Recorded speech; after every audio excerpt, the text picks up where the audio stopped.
Pedro da Silva était un homme de foi qui croyait en Dieu et qui le voyait comme une source de force et de courage, pareil à ceux qui sont venus s'établir en Nouvelle-France dans les années 1600. Pedro da Silva faleceu na cidade de Quebec no dia 2 de agosto do ano de 1717, provavelmente vítima de febre amarela. Pedro foi sepultado imediatamente na ausência da família e pessoas amigas. Toda a gente receava contrair a doença que lhe provocara a morte.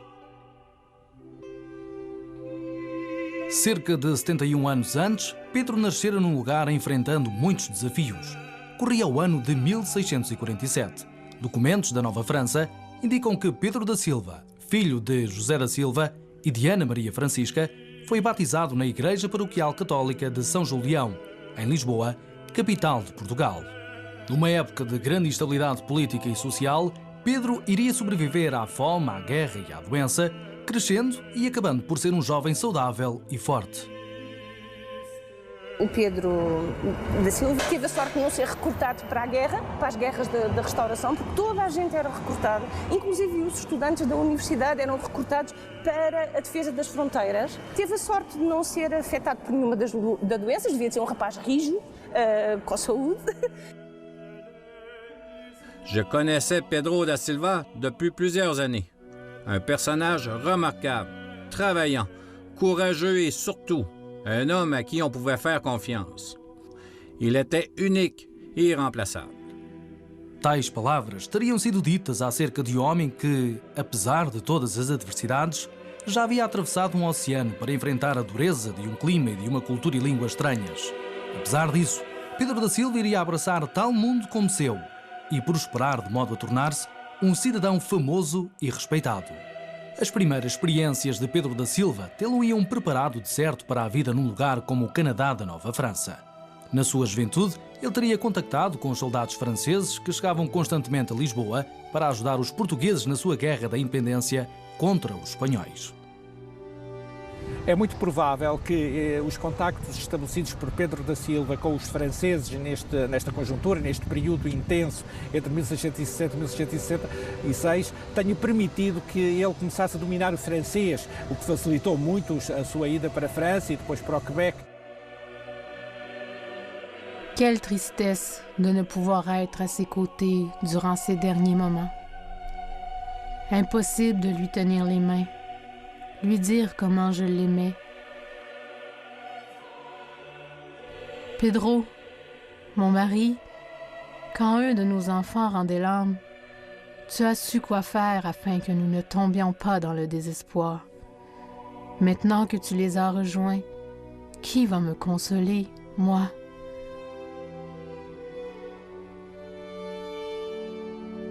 Pedro foi enterrado sem cerimónias fúnebres especiais, sem elogios.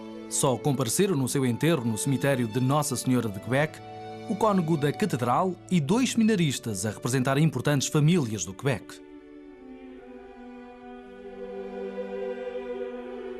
Quando, finalmente, Portugal voltou a ganhar a sua independência da Espanha, Pedro da Silva teria começado a pensar sobre a sua própria liberdade. Em 1665, ano da última batalha contra o inimigo, ele era apenas um jovem de 18 anos. Mas, num mero espaço de 7 anos, ele também, como o seu país natal, ganharia a sua independência e encontraria uma nova pátria. Quando Pedro chegou às margens do rio São Lourenço, o rebuliço de Lisboa teria sido uma memória distante perante os desafios desconhecidos no mundo desconhecido. Na bagagem, Pedro trazia a determinação da juventude e a força de caráter para enfrentar o que quer que lhe aparecesse pelo caminho e para ter um sucesso na vida jamais imaginado por alguém.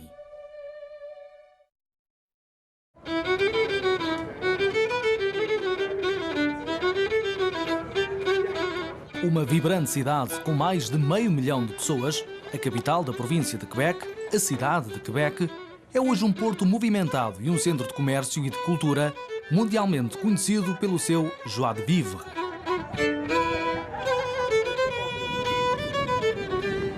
Nomeada cidade de Património Mundial em 1985, ela é uma das únicas cidades com muralhas no Canadá e no interior das paredes da cidade velha As vielas, calcetadas e ladeadas por casas de pedra acolhedoras de estilo gaulês, são puros vestígios das suas origens. A história do Canadá, da Nova França e da sua capital estão intimamente relacionadas com o nome de Samuel de Champlain, um explorador francês que, em 1608, fundou um posto comercial na área que viria a ser conhecida como Cidade de Quebec. A vida da nova colónia era muito mais simples do que na Europa. Embora as distinções sociais na Nova França correspondessem às do velho continente, as fronteiras entre elas eram menos rígidas. En Nouvelle-France, les différents groupes sociaux, les classes sociales sont beaucoup plus près les uns des autres. Donc, c'est un peu le modèle français, mais d'une manière beaucoup plus simplifiée. Donc, on le voit par les alliances matrimoniales. Donc, les gens vont se marier entre eux et un bourgeois va épouser la fille d'un noble et faire un beau mariage et finalement terminer sa vie avec une relative aisance. Quando Le Portugais, como Pedro foi logo chamado, chegou, a cidade de Quebec já havia evoluído de um posto comercial fortificado a uma aldeia considerável de cerca de 1.100 habitantes. A economia estava em constante crescimento. Embora a maioria dos historiadores concorde que Pedro da Silva chegou à Nova França algures entre 1672 e 1673, o lugar de onde partiu é mera especulação. Uma teoria é de que velejou a partir de França como 5 outros portugueses o tinham feito anteriormente. Uma possibilidade que se pode colocar como hipótese da ida de Pedro da Silva para o Canadá poderia ter sido a partir do Porto de La Rochelle, portanto, na medida em que havia relações muito intensas entre Lisboa e o Porto de La Rochelle, e talvez, quem sabe, se Pedro da Silva não teria participado em alguma das embaixadas portuguesas ou francesas que constantemente se relacionaram entre si. Não sabemos. Deste lado do Atlântico, outros têm promovido teorias diferentes. Ele atravessou o Atlântico, é seguro, mas era um náufrago. Seria um judeu convertido? Não, seguramente. Náufrago, provavelmente. Terá sido convencido pelos 5 portugueses que já existiam à volta da cidade de Quebec para ficar. Não sabemos. Na época, dizia-se que ele, que atravessara o Atlântico, se considerava fora de perigo, uma vez chegado às margens do Quebec. A sorte de Pedro, sobre este aspecto, seria em breve seguida de melhor sorte. Pelos vistos, ele tinha chegado à Nova França na altura certa. 1672, c'est l'époque, c'est une époque de paix. C'est l'époque aussi où la France s'est beaucoup investie dans sa colonie. Donc, en l'espace de quelques années, entre 1663 et 1672, la population double en Nouvelle-France. Et la paix étant faite avec les Iroquois, un état de paix aussi avec les autres colonies anglaises ou hollandaises.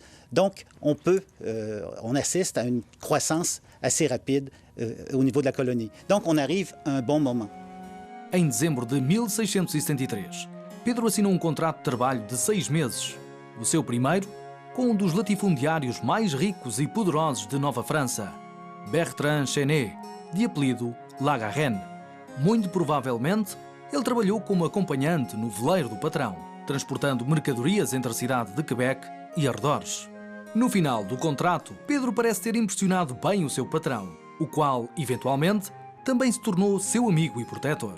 Esta boa sorte e o contacto com uma certa jovem teriam sido motivos suficientes para Pedro ficar permanentemente no Canadá.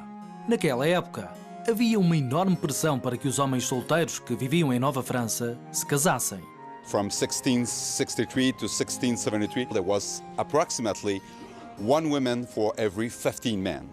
But after 10 years, there was some sort of an equilibrium, and then the administrators decided it would be time for the young men to get married. So they were deprived of their right to go for fur trading, which was an important revenue for them. Under this kind of social pressure, it is very likely that a man like Pedro da Silva would have to get married very quickly. No dia 16 de maio de 1677, Pedro da Silva colocou a sua assinatura num certificado de casamento ao lado de Jeanne Grelon, sua nova esposa de 15 anos de idade, tornando-se assim ligado à família e ao país, para melhor ou para pior. Apesar das coisas boas que iriam acontecer na sua vida, a sorte de Pedro durante o seu primeiro ano como homem casado foi marcada por um começo tumultuoso. Após o casamento, Pedro e Jeanne estabeleceram-se em Beauport, nos arredores da cidade de Quebec. O seu primeiro ano de casamento foi abalado por uma série de escândalos, devido em grande parte às realidades políticas e económicas da época. As maiores figuras políticas na nova colónia eram o governador e o intendente. Ambos trabalhavam lado a lado, mas nem sempre harmoniosamente.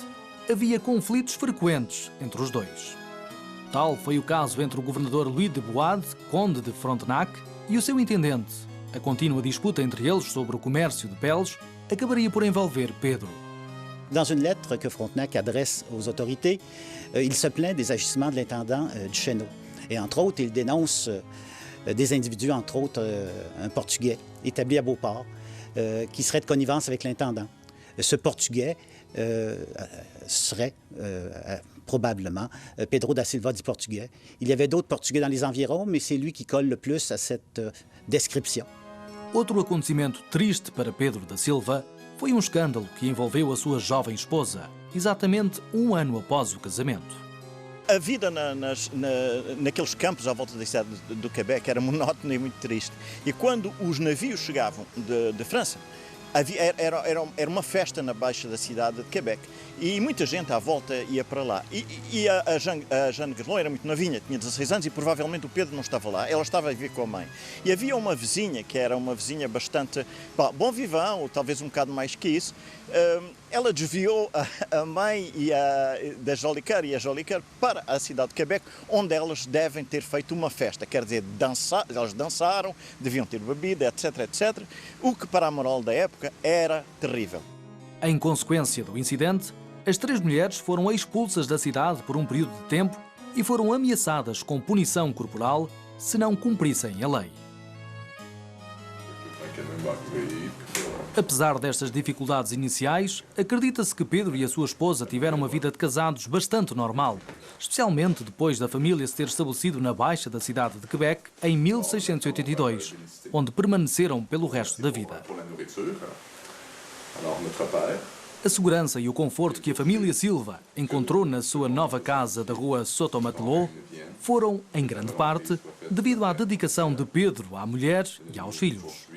O Pedro era um protetor, porque durante toda a vida do Pedro da Silva, ele manteve os filhos na cidade de Quebec, ou à volta da cidade de Quebec, que era a cidade mais segura da Nova França, numa altura em que havia uma guerra com os iroqueses e com os ingleses da Nova Inglaterra. Se o primeiro ano de casamento foi marcado por escândalos, os anos seguintes não foram livres de tragédia. O casal, que eventualmente iria ter um total de 14 crianças, viria a perder metade delas. No dia 25 de janeiro de 1689, Pedro e Jeanne sofreram a morte da sua primeira filha, prematura de 43 dias, no meio de uma epidemia devastadora de sarampo. Mais tarde, 5 dos seus filhos morreram durante as epidemias de 1702 e 1703. Um filho de 25 anos de idade faleceu em 1715. C'est une épidémie de petite vérole, de variole, aujourd'hui on dirait. Évidemment, les anciens textes disent que c'est une épidémie qui est apportée par les Amérindiens de passage pour probablement vendre leur fourrure. C'est un choc, évidemment, important parce qu'il y a eu beaucoup de morts. Para já, no ano de 1689, tudo estava ofuscado pelo medo da guerra. Em 1689, no mesmo ano em que Pedro e a sua esposa perderam seu primeiro filho, a França, com os seus aliados do Huron, tinha-se envolvido num confronto militar com a Inglaterra, apoiada pelos iroqueses. O chamado Massacre de Lachine foi um dos aspectos mais horríveis desta guerra terrível. When the Native Americans would find themselves in a situation in a battle, typically the end result would often be a massacre. That was sort of part of the culture of battle at the time. Nesta cultura de batalha, os civis seriam apanhados de surpresa e mortos. O massacre de Lachine não foi exceção. Homens, mulheres e crianças, ninguém foi poupado. Felizmente, os ataques iroqueses não chegaram à cidade de Quebec, onde Pedro da Silva e a família viviam. No entanto, o perigo nunca estava muito longe. Em outubro de 1690, uma frota de guerra da Nova Inglaterra cercou a cidade de Quebec. Foram momentos de grande ansiedade e até de pânico.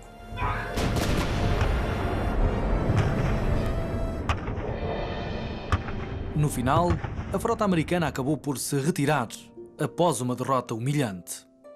Sabe-se que Pedro da Silva continuou a entregar mensagens, talvez às tropas, bem como aos seus clientes regulares, durante este perigoso conflito iroquês, mostrando uma enorme coragem perante a ameaça constante de ser emboscado e morto. Eventualmente, essa coragem levaria a coisas maiores, abriria o caminho para a grande aventura da sua vida. O rio São Lourenço. Este poderoso rio leva as águas de 5 grandes lagos numa longa viagem de mais de 3.000 quilómetros até ao Oceano Atlântico. Este é o rio onde Pedro da Silva viveu as suas paixões pela água e pela liberdade. E sim, o caminho da sua profissão escolhida como um mensageiro postal e transportador de mercadorias.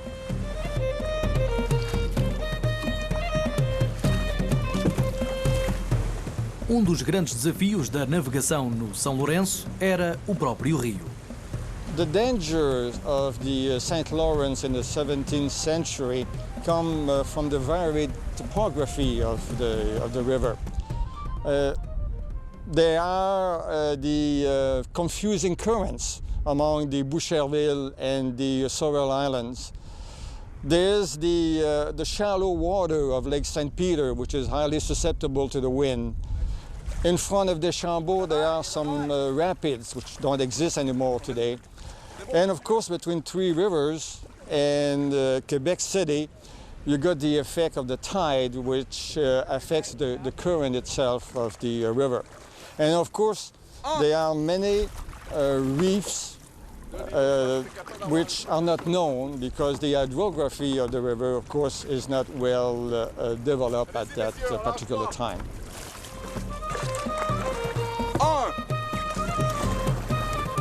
Pedro sabia dos desafios que iria enfrentar no rio. Correntes terríveis e ventos fortes, rochas e bancos de areia traiçoeiros, centenas de canais, alguns deles sem saída, sem faróis para o guiar ao longo da rota e ataques indígenas, especialmente em tempo de guerra. Nas noites sem luar, a escuridão no rio era aterrorizante, atenuada apenas pelas luzes fracas das casas de agricultores na margem norte, onde, às vezes, Pedro e os seus companheiros poderiam ter passado uma ou outra noite. No entanto, na maioria das vezes, era mais seguro ficar no barco, onde eles cozinhavam as suas próprias refeições e dormiam sob uma lona. Os rios do Canadá eram encerrados no início do inverno e eram abertos novamente no final do período de derretimento do gelo, na primavera.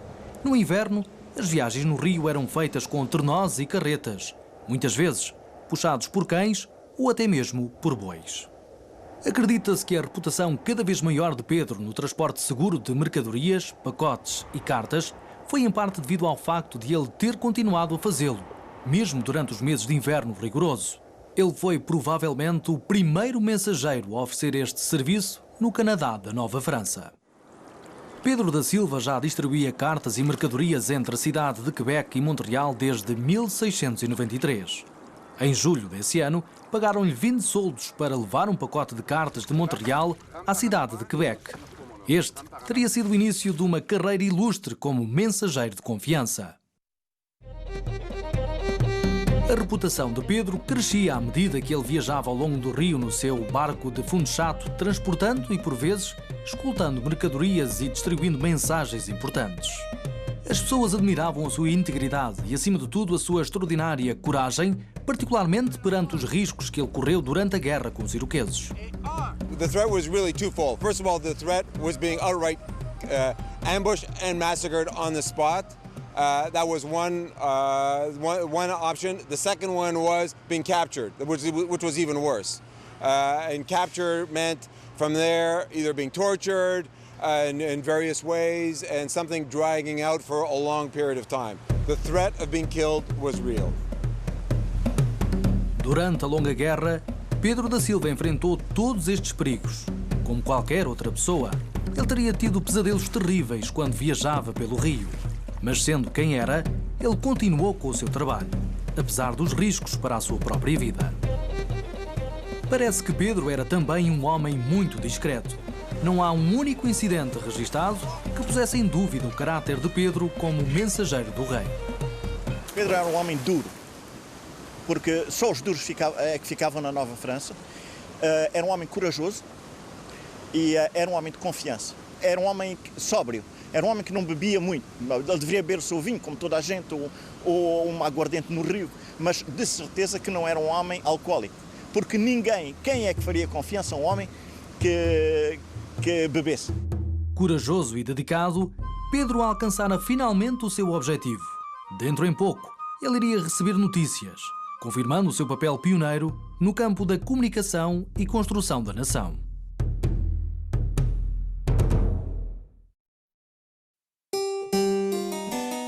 No início do novo século, o século XVIII, Luís XIV de França, o Rei Sol, presidia ao maior império do mundo.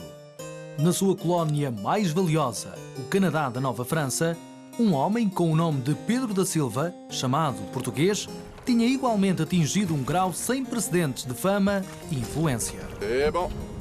Ao longo dos anos, Pedro tinha prestado serviços inestimáveis às famílias influentes da colónia, distribuindo os seus documentos oficiais, mensagens e mercadorias quando mais ninguém o faria, especialmente durante os tempos perigosos da guerra com os iroqueses. Assim, parece que o nome de Pedro da Silva tinha se tornado muito famoso. O ano de 1705 acrescentaria uma nova dimensão ao seu estatuto social. Étant nécessaire pour le service du roi et le bien public d'établir en cette colonie un messager pour porter les ordres en tous les lieux de ce paix en haut besoin, sera étant informé de la diligence et fidélité de Pierre de Silva, dit le portugais. No dia 23 de dezembro do ano de 1705, Pedro da Silva compareceu perante Jacques Rodot, intendente de Nova França. Ele ia receber uma incumbência especial do rei. À mon commis établi le portugais, messager ordinaire pour porter les lettres. Devido à sua diligência e lealdade, Pedro da Silva foi nomeado mensageiro real, responsável pela entrega do correio real por toda a colónia, quer fosse feita por ele mesmo ou por qualquer outro em seu nome. Além disso, ele foi também autorizado, pela primeira vez, a transportar correio particular e cobrar uma taxa determinada por tal trabalho. Félicitations, Monsieur de Silva. Neste dia auspicioso, Pedro da Silva, o português, entrou na história, tornando-se o primeiro carteiro oficial do Canadá.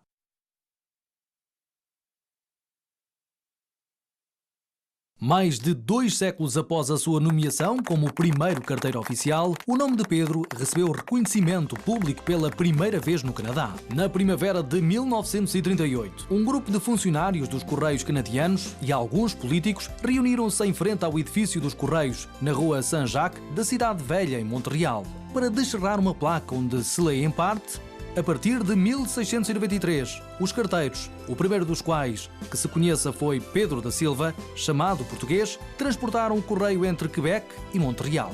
Esta seria a forma como os Correios do Canadá iriam homenagear o homem que foi o primeiro no ramo, que levou à criação de uma das instituições públicas mais respeitadas do Canadá. Canada Post have undergone so many evolutions since the days of Pedro de Silva. We have gone from carrying the mail by hand and by boat and across lakes and rivers to and horse and carriage to transporting parcels through rail, plane, automobiles and trucks and whatnot. And what we've seen over our lengthy history is those same values that Pedro de Silva brought to our work, the tenacity, the courage, the patience, the determination, and these are all values that still resides within Canada Post culture today. O serviço dos Correios canadianos passou de facto por inúmeras e dramáticas mudanças ao longo dos séculos. Se estivesse vivo hoje, será que Pedro reconheceria a entrega de correio no século XXI? No, I don't think he would recognize the system that is currently in place, nor the dimensions from Atlantic to Pacific of our country in which the postal system operates. On the other hand, I think he would readily understand the preoccupation people have for the safe and secure and timely transmission of written messages. That is something he was doing in his day. That is something that the postal system does today. O reconhecimento de 1938 dos Correios Canadianos sobre o papel desempenhado pelo Pedro, embora significativo, não atingiu o âmbito nacional. Seria preciso bem mais do que meio século para que o nome do primeiro carteiro do Canadá fosse mencionado pela primeira vez através de todo o país.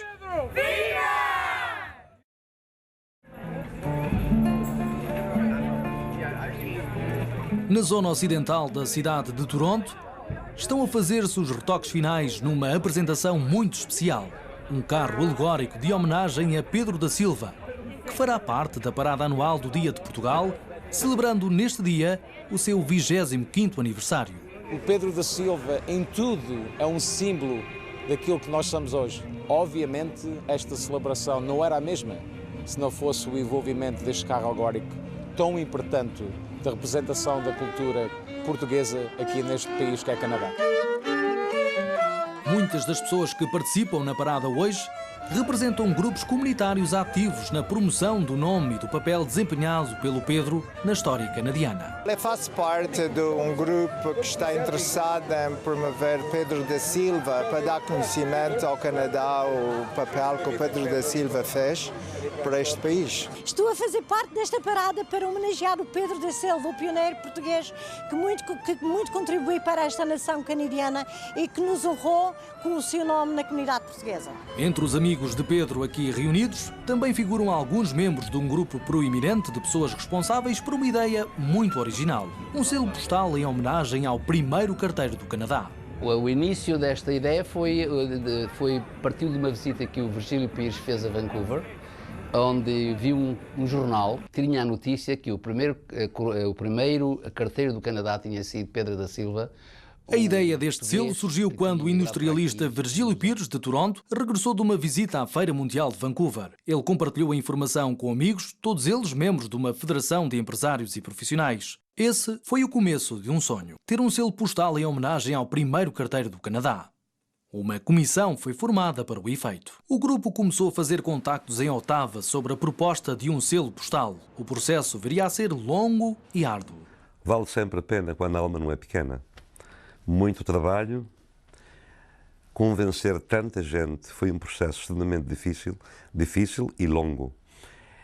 Mas com a nossa paixão, nós demos um grande contributo aos pioneiros portugueses.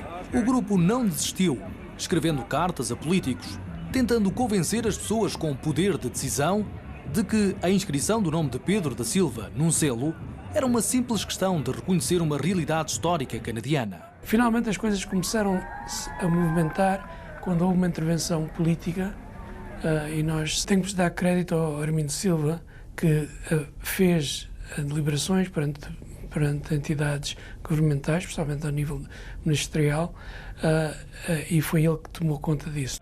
Em 2002, após cerca de 15 anos de pressão política intermitente, o grupo fez progresso decisivo durante uma reunião entre Armindo Silva, da Comissão do Selo, e André Ouellette, então diretor-geral executivo dos Correios do Canadá. Quando o Sr. Ouellette me perguntou "What can I do for you?", eu disse para ele, nós temos um ditado em português, Sr. Ouellette, que a gente se falha duas vezes não pode falhar a terceira. Esta é a terceira vez, esta não pode falhar. Isto é a vossa história, esta história dos Correios. Nós não a estamos a fazer, vocês já a escreveram. Nós só queremos identificá-la com um selo.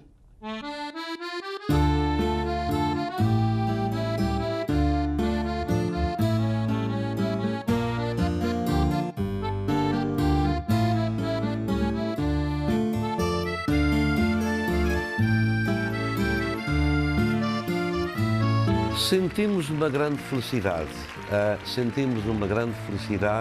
naquele momento. Eu senti imenso orgulho, porque foi a primeira vez ao nível nacional que foi reconhecido o contributo de portugueses. Senti-me orgulhoso por termos conseguido o que eu julguei que ia ser um motivo de orgulho para a nova geração, que era um selo com o nosso nome. I was particularly happy to do the stamp unveiling for Pedro da Silva at the CNE because of the Portuguese community in Toronto, how strong they have been in champions of a great Canada. And also it was very unique to hear about Pedro da Silva being Canada's first mailman. O selo de Pedro da Silva esteve em circulação por apenas 2 anos. A memória do evento repousa agora na Galeria dos Pioneiros em Toronto, um espaço dedicado a homenagear homens e mulheres que contribuíram de uma forma singular e especial para o progresso da sua comunidade e do seu país e cujo mandato é, em parte, inspirar as novas gerações. Exatamente, levar as crianças de hoje, portanto, nossos netos, nossos filhos, a estudarem o Pedro da Silva, que é o melhor exemplo que podemos dar de pioneirismo, porque na realidade é um exemplo incrível. Pedro da Silva é uma pessoa que devíamos admirar, é uma pessoa bastante forte, corajosa, de ter enfrentado o desconhecido na altura, e são esses alguns das características, digamos assim, que gostava que os meus filhos ficassem, especialmente aquele de coragem. A passagem da história canadiana às gerações mais jovens inclui necessariamente o importante papel pioneiro dos imigrantes, de todos os imigrantes, com o Pedro da Silva a figurar no panteão dos primeiros construtores da nação. Saber que ele, com as dificuldades que atravessou, representou não o que fez bem representado, como também honrou a nossa gente, para mim é, sem dúvida, um grande valor e dá-me muito prazer isso ter acontecido. Sabendo que foi um português que realmente foi o primeiro e foi honrado dessa maneira, para mim é uma grande honra saber essa história e contá-la a muita gente hoje com muito orgulho. Levou quase 3 séculos para que surgisse o primeiro reconhecimento público verdadeiro, que quase ficou esquecido. Levanta-se a questão: será que o papel de pioneiro desempenhado pelo Pedro na construção deste país foi devidamente reconhecido? Canada is a huge country at that time, and communication, so transmitting information from a place to another place, it's important for the life, for military point of view, for economic point of view. So to have someone who have that the state has a good confidence in his value, it's important. So I think Pedro da Silva is a kind of model for us, someone who starts from almost nothing, and at the end of his life, he enjoyed a good reconnaissance from his neighbors and from the states. For this reason, I think he should be better recognized. Semelhante à ideia do selo, mas indo para além dela, a noção de um reconhecimento nacional mais permanente e duradouro do papel desempenhado pelo Pedro da Silva parece estar a ganhar força entre alguns dos seus muitos admiradores. Uma estátua em homenagem ao primeiro carteiro do Canadá. A estátua devia de aparecer e devia de ser unido, todos os portugueses estamos no Canadá, tanto os franceses como os canadianos estamos aqui da parte inglesa, devíamos juntar porque é um português. Então, devíamos fazer uma petição, todos, e exigir ao próprio governo que nós temos o direito daquele homem ter uma estátua porque faz parte da história do Canadá. Pedro da Silva poderia ter sido comemorado hoje em qualquer outra cidade ou região do país, pois ele é uma inspiração para todos os canadianos que se orgulham da sua herança. Pedro da Silva e outros como ele devem de facto ser homenageados todos os dias pela sua ação pioneira na construção do seu país, o Canadá.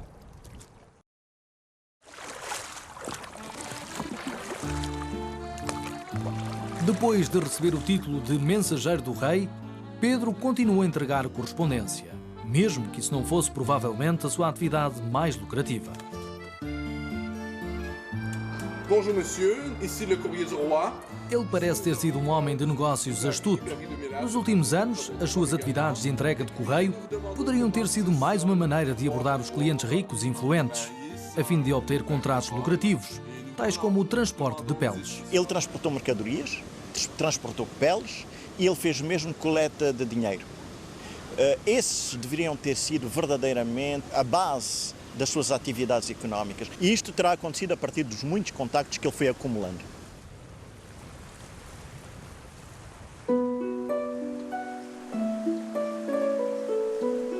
Não se sabe ao certo o que Pedro fez na fase final da sua vida, mas pode-se supor que ele continuou com as suas entregas de mercadorias. Ele pode ter confiado a entrega do correio ao seu genro, Jean Morin. Foi este mesmo Jean Morin quem seria o segundo mensageiro do rei na Nova França.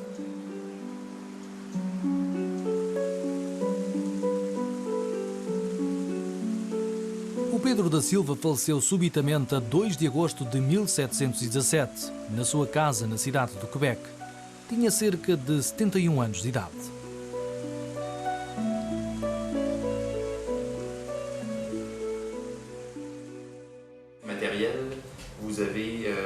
Poucos meses depois da morte de Pedro da Silva, no dia 22 de janeiro de 1718, a viúva do Pedro visitou o notário real, Florent de la Citière, em relação ao inventário dos bens do marido.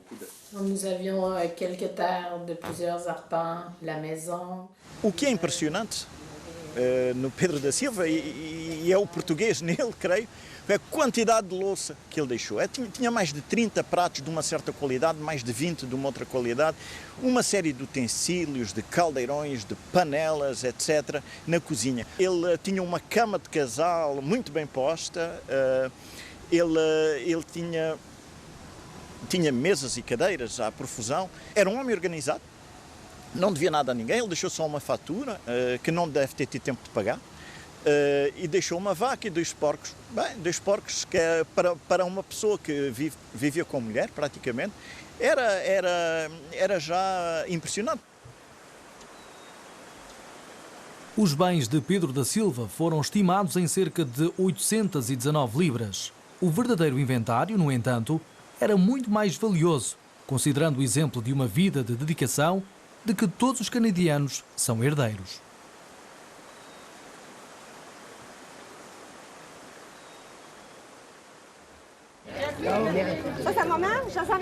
Alguns dos herdeiros do legado de Pedro da Silva são os muitos descendentes diretos que vivem no Canadá.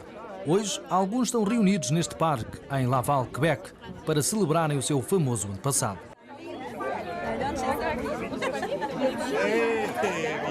Eles escolheram este parque, construído há alguns anos, graças aos esforços da missão de Nossa Senhora de Fátima de Laval, com o apoio da Câmara, o Conselho de Educação e muitos trabalhadores voluntários. Os nossos voluntários foram responsáveis de montar o nosso parque completo. Eles é que fizeram o pavê que estava no chão, a calçada, o nosso correte, o nosso parque, a relva, o relvado, tudo debaixo da administração da nossa missão, Nossa Senhora de Fátima de Laval. A missão nomeou o parque em memória de Pedro da Silva, um motivo de orgulho para a comunidade. Eu sinto-me muito orgulhosa de os descendentes do Pedro da Silva terem escolhido este parque.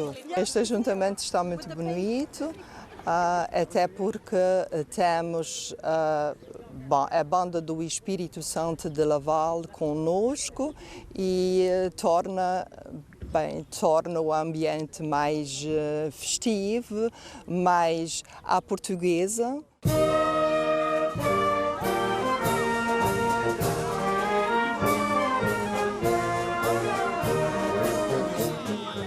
O orgulho do legado de Pedro une as gerações reunidas aqui hoje, velhos e jovens. Je suis reconnaissant de ce que Pedro da Silva a fait pour nous à la préparation de sa continuité, parce qu'il a été le premier qui a fait le courrier pour le roi de Montréal à Québec. Je suis très fier de notre famille d'être portugais, de descendance portugaise. To my family, to my father, to my grandfather, it was always something precious to be descendant from Pedro da Silva. We have great pride from it, and it was just normal for me to be here with my daughter this morning. O interesse pelas raízes portuguesas de Pedro levou outra descendente, Suzane da Silva, a viajar até Lisboa para fazer pesquisas que parecem desafiar as informações dos documentos da Nova França. J'aurais trouvé dans cette recherche-là que Pedro da Silva serait né le 10 juin 1647 à Setúbal, c'est-à-dire 50 km au sud de Lisbonne. Ses parents, Joseph et Marie, se seraient mariés le 7 janvier 1645 à Setúbal aussi. Alors, est-ce véridique ou pas? L'avenir nous le dira avec le grand généalogiste qui est en train de déchiffrer le document. Os registros históricos de há séculos podem muitas vezes levar a contradições. Há simplesmente muitas incógnitas e variantes. Apesar das discrepâncias entre os registros de Nova França e de Lisboa, a Suzane está convencida que Pedro nasceu em Setúbal e não em Lisboa, admitindo que ele veio provavelmente para a capital com os seus pais em tenra idade.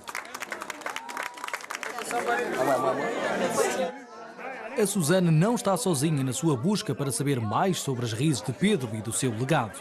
A Francine da Silva, organizadora desta reunião familiar, está a planear um ambicioso projeto de pesquisa da árvore genealógica. Este trabalho, que poderá durar 10 anos, é motivado pelo orgulho das suas raízes. I feel in my heart that I would love to know all of the descendants of Pedro. I'd like to know their story, either man or woman, who they married, how many children they had, who survived. I want to know it all. I'm doing this because I am proud to be Portuguese. I have to say, it's been so many years, but it fulfills me to know that I am coming from a Portuguese descendant. S'il vous plaît, on fait un toast à Pedro da Silva. À Pedro da Silva.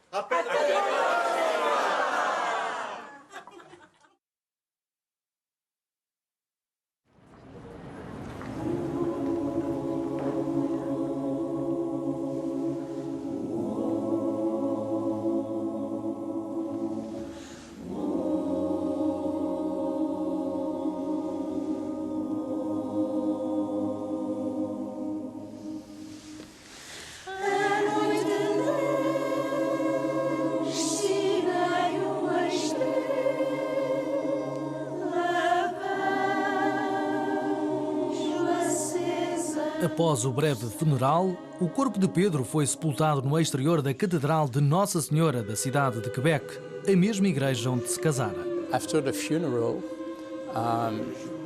it happened that people were buried under the church. At the time of the reconstruction of the church, all the bones that were found in the basement, everywhere, were put in ossuaries. And this is probably where are the bones of Pedro da Silva today.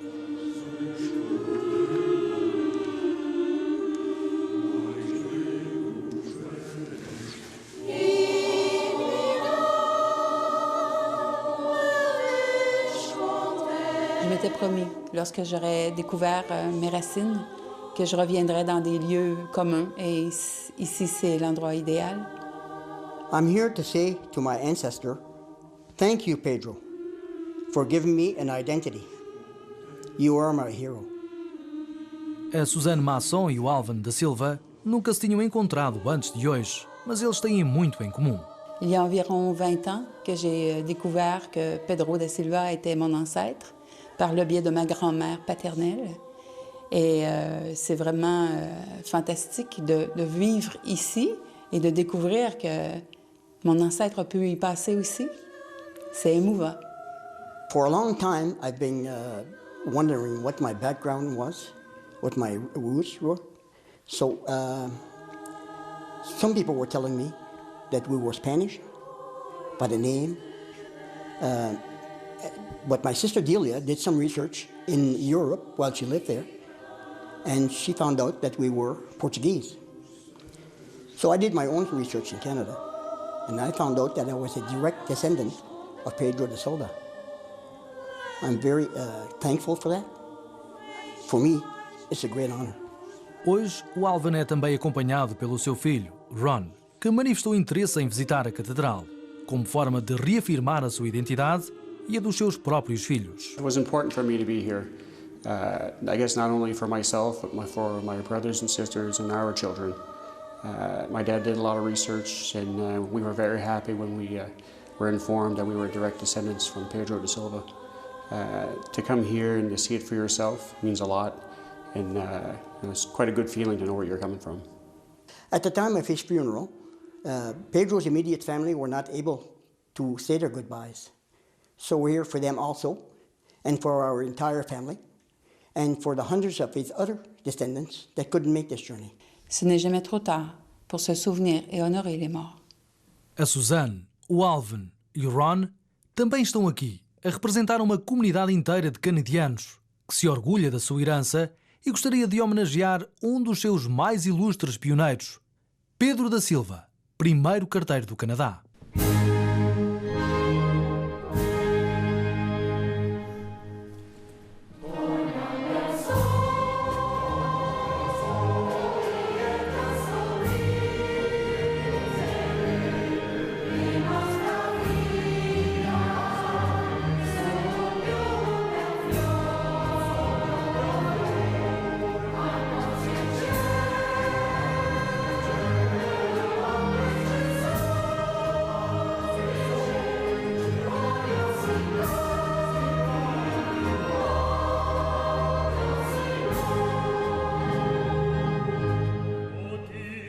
quel